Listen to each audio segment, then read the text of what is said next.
hommage de l'UFAC du 11 novembre 2014, l'Union française des associations de combattants et de victimes de guerre. En cette année mémorielle du centenaire de la Première Guerre mondiale, nous célébrons aujourd'hui le 96e anniversaire de l'armistice du 11 novembre 1918. Quelques semaines après le déclenchement de ce conflit, l'avancée des troupes allemandes menaçait Paris.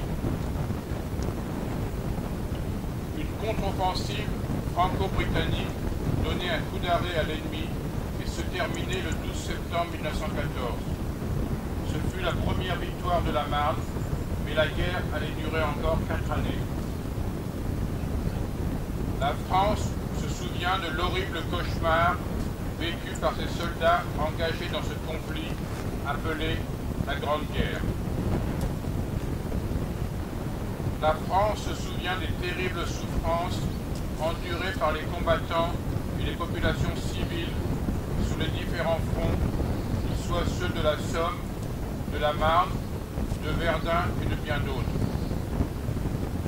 Cette guerre coûta 12 millions de morts à l'ensemble des belligérants.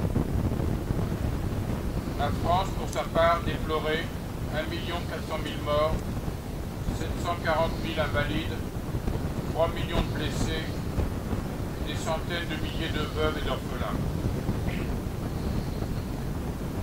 En ce jour de commémoration, s'insérant dans le cycle mémoriel officiel marquant jusqu'en 2018 le centenaire de la Première Guerre mondiale, rendons hommage à tous ces soldats de métropole, d'outre-mer, des pays alliés qui ont fait preuve d'un courage exemplaire méritant notre reconnaissance. Beaucoup sont morts pour la France et nous nous inclinons devant la douleur de leurs familles, si cruellement éprouvées. L'Union française des associations de combattants et de victimes de guerre, l'UFAC, fidèle au souvenir de toutes celles et de tous ceux victimes de toutes les guerres, invite la jeunesse à œuvrer pour une communauté internationale plus juste, plus solidaire, plus fraternelle et en paix. Vive la République, vive la France.